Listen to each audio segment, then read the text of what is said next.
This is Trevor. And this is James. From History on the Move. And we're here at the restoration shop at the B&O Railroad Museum. Behind us, we have a couple of steel-making cars that we're going to take a look at today.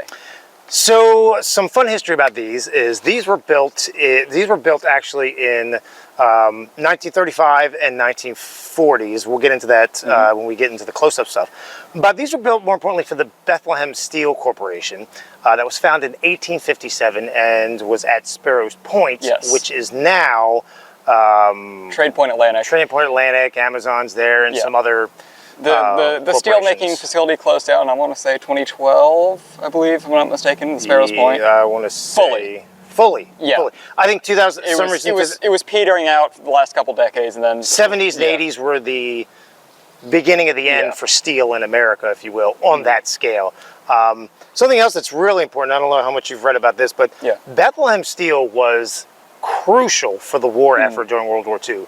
There was a shipyard at Sparrows Point. You can go look at the SS John W. Brown, which is harbored at Pier 13 in Baltimore. And that was actually built right here at Bethlehem Steel in the shipyards. So Bethlehem Steel made all kinds of stuff. And we'll get into kind of the steel making process. We're not going to get really into the weeds on that because, well, I'm not a metallurgist or a scientist, and neither am I. Neither is James. So, but we will definitely take you inside, around, and all over the place on these cars and get you some good knowledge about this stuff. So stay tuned. I think this is going to be a fun one. Of course, I say that about every video because, hey, these are fun.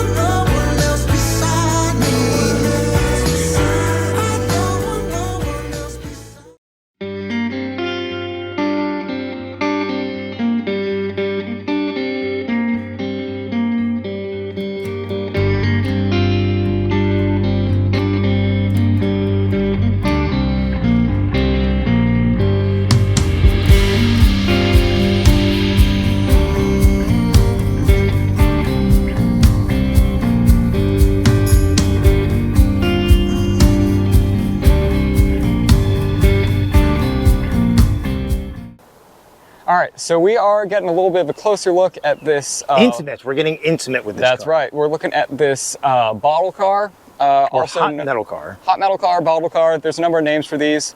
Colloquially, they are often known as a sub because they go underneath the blast furnace and take the molten steel. It's loaded into the top of the car, and this entire chamber is filled up with fire bricks and insulation. So it keeps that hot metal hot. It can keep it hot for up to 24 hours. It allows you to take this and take it wherever it needs to go in the steel plant, if you need to transfer it from one place to another, that kind of thing. One thing that I think is kind of an interesting detail is these two cars, right, they're sitting here, they're just bare metal, they're fairly rusty, but they wouldn't have looked too different when they were in service because these cars, both of these cars would get so hot, paint really wouldn't be able to stick to them, it would just start to burn off. So one kind of interesting little feature that I like on these is the numbers of the car are actually steel and they've been welded onto the side of it here, right? Because paint would just burn off. So that's an interesting detail that James found as we were looking these over yesterday. Something else that was neat, and Denny Marron, who used to work at Patapsco Back River, pointed out, was that this car, as James said, would be called a sub, and it would go underneath the blast furnace. He said he watched this from time to time. When the blast furnace would open up and dump the molten iron in, it looked like Dante's Inferno. He said it was just hotter than bejeebus, loud, obnoxious. It was just insane to watch. And I'm sure there's plenty of YouTube videos out there of this in practice. So, but I mean, you can still see, there's still fragments of this stuff. Right. All over this car. Little bits of slag and bits of, iron and stuff that's fallen off. Now these, this here car, these bottle cars, these are meant for hauling steel. So these haul the good product steel that's being, cast or turned into whatever it needs to be turned into. You can see, I mean, these things, when they're fully loaded, these can weigh upwards of 400 tons. This is actually a fairly small one. They had long ones that were as long as 100 feet. But you can see, it has this, if you come back here, it has this huge bearing right here. Whoa. So this entire bottle part of the car, if you will, can rotate on its axis in order to pour all of that steel out to where it needs to go, right? So this whole thing will turn over and pour. And if you come down, we come down on this end, you can see the big gears and the motor and stuff that would have been used to, when hooked up to power, would have been able to tilt that. So we got the big motor right here, gearbox here. This looks like a safety chain hookup of some sorts. This is I believe this is actually a big gearbox right here. You can see there's a big PTO shaft over there. Yep. Comes in here, that's pinion gear. You know, it all tips this right over. And you can just see how substantial all this has to be. These big 6-axle trucks are down here. Roller bearings all the way through. And so this one was built 1935 by the Treadwell, which is actually on the center. That's right. The Treadwell Company. Yeah, the Treadwell Company. Right here, and this is also, so Treadwell was, I don't know if they were not the exclusive manufacturer of these, but they were a substantial. Yes, they made a lot of them. Yes, they made a lot of these. But yes, this was built in 1935. Used at Bethlehem Steel until, let me see if I get this right, 1984. It was retired because they picked up, Bethlehem Steel ordered new ones. This was retired, but it did not actually come to the museum until much later, 1997, along with its brethren. The slag car. The slag car, which we'll get into in a moment.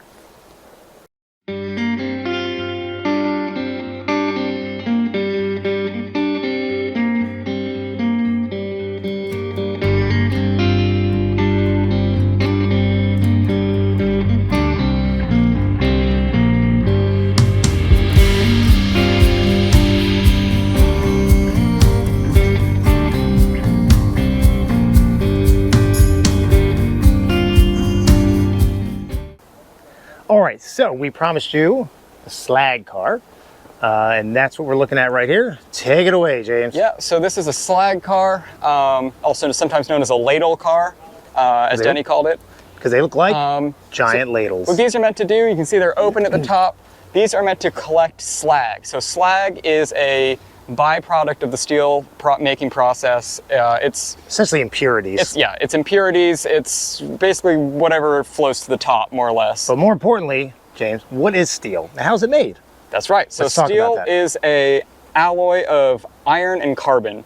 You create it in a blast furnace using a variety of methods. Traditionally, you would use coal, which has been refined down to make coke, which is just a very pure carbon fuel. The carbon from that basically binds with the iron, and any impurities, that sort of thing, basically burn off and float to the top. So the end result is a very strong, very pure product.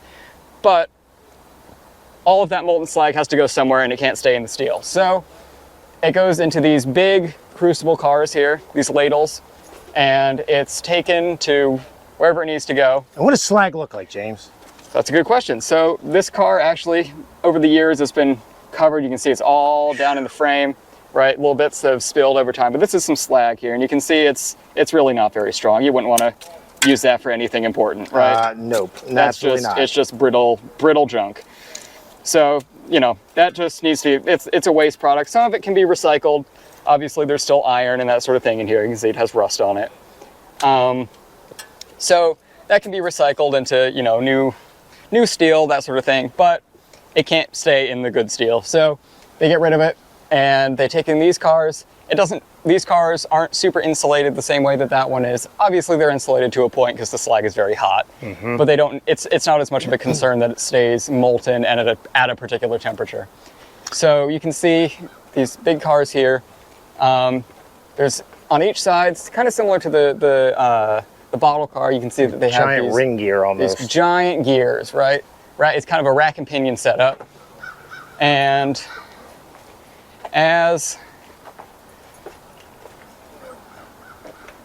there's a big electric motor right here, you can see this whole gearing setup down in there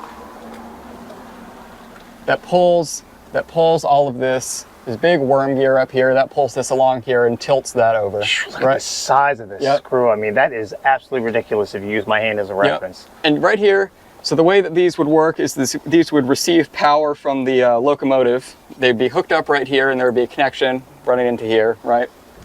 Obviously, it's been cut off, but at one point there would have been a connection running into here. And that whole thing would have tilted over and poured out the molten slag. So power in. Yep. Powers this motor, spins, turns that gear, which then turns a series of other gears up there, which then turns this large screw, which then turns this, and then everything tips as that happens. Everything just tips, which is absolutely fascinating about this. And we're really glad that Denny Marron came out. And that's right. Again, who worked at Bethlehem, well, worked for the Patapsco Back River. Yes, which was Bethlehem Steel's essentially railroad. Private railroad. Yeah. So he had some really good insight on these cars, and I hope you learned something from this. This was a really neat kind of, I mean, these cars, there's not really that much to talk about. You know, they have roller bearings right here. Both of them have roller bearings. This one actually has a Timken. I don't know if that's a replacement or not. That's original. That's original Timken. Okay. Something to point out is this car was built in the early 1940s. I'm not 100% on when the date was, but much like the thermos car or the bottle car, hot metal car, it was also retired in 1984, but did not show up to the museum until 1997. And so these are, I think they're fascinating because it adds to the collection, and it is also local history, and that to me is very important. And so we are very fortunate that we have these cars, and you can't hurt them. There's nothing you can do to them that's going to make them any worse. Big piece of cast iron. That's literally all it is. And like James pointed out about the bottle car, it's not painted. These would have never been painted because guess what? It would have burned off, and it would have just been a complete waste of money anyway. So I think that's kind of fascinating about that.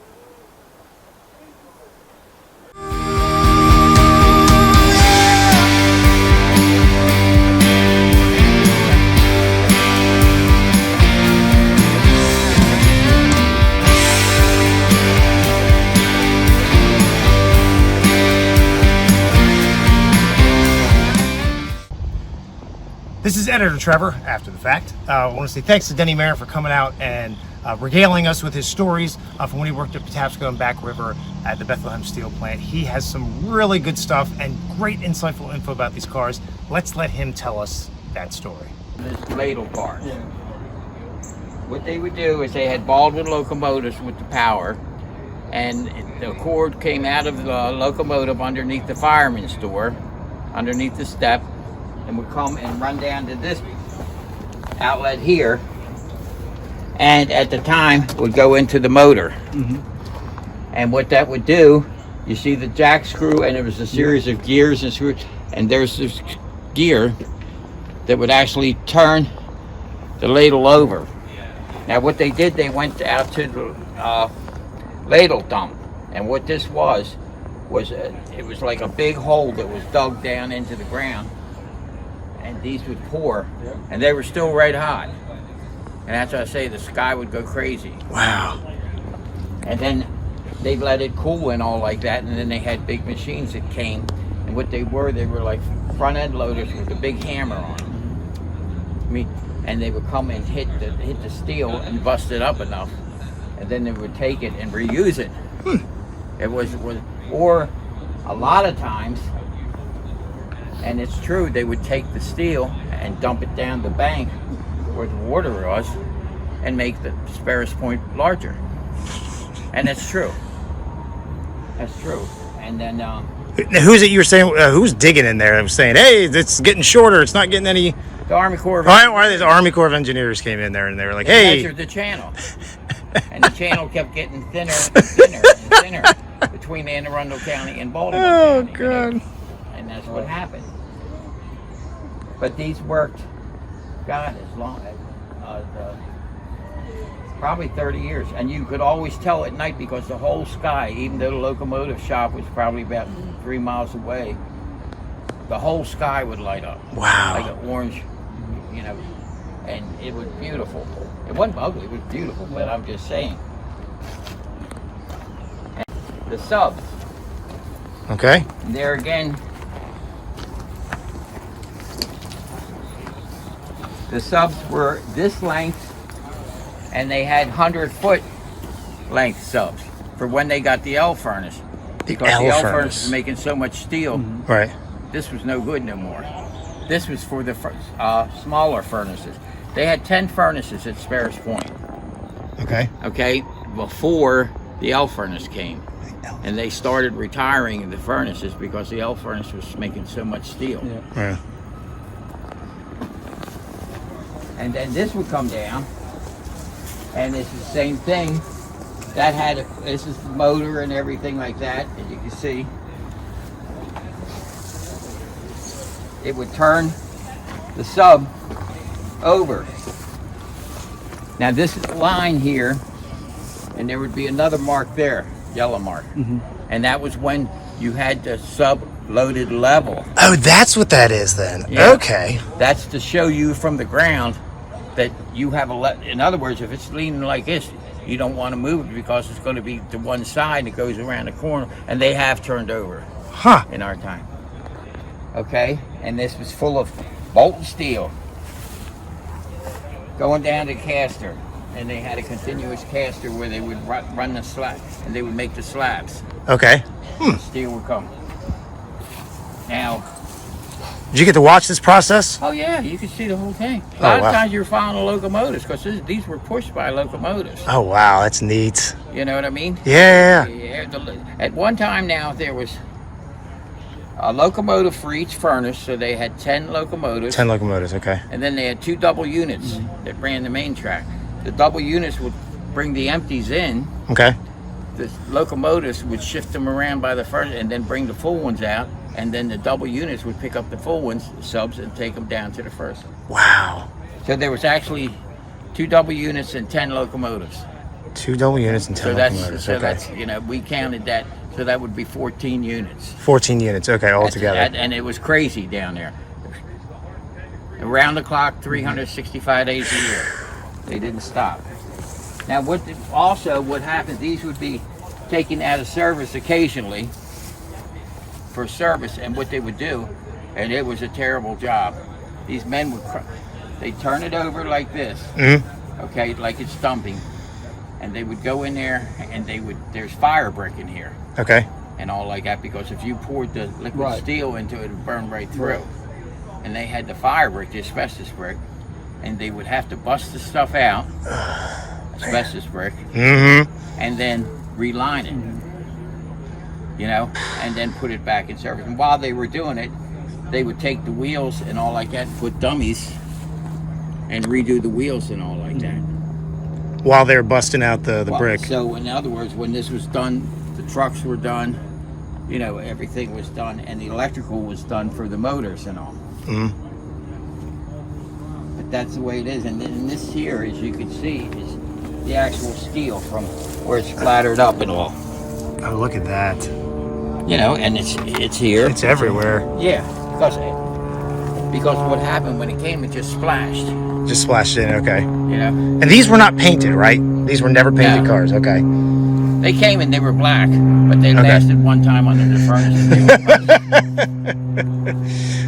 That put an end to that. But and these worked, I'd say probably until the smaller furnace stopped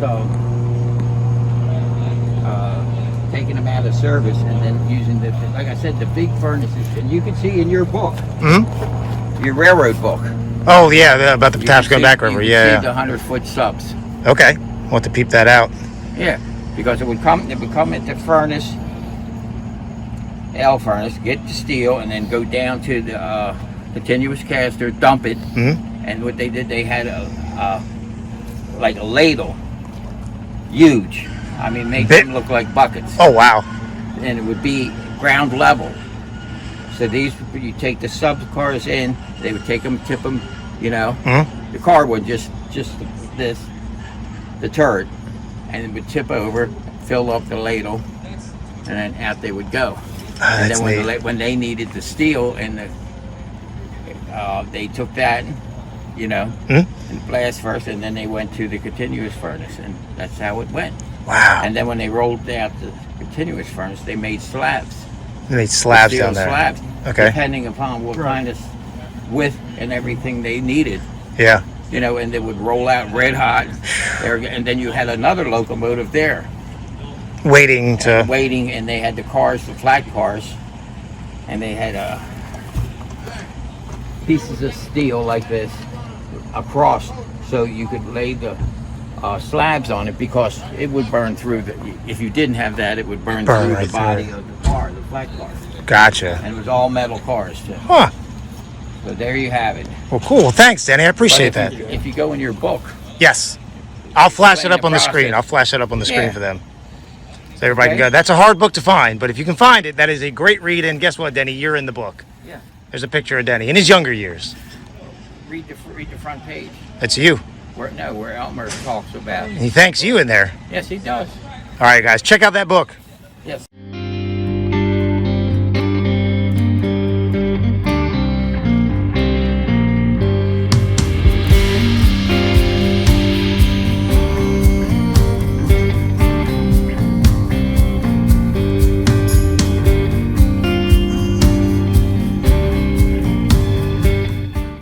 Anyway, so we hope you have enjoyed this tour of the 2 steelmaking cars we have here at the restoration shop. And you will see these, well, at least the hot metal car or the thermos car or the bottle car, as they call it, because we still use that for the, what do you call it, the safety? The first responders First showcase. responders, Yeah. we use it for that, for the smash and crashes. Yes. We like to The call it smash and here. crash, yes.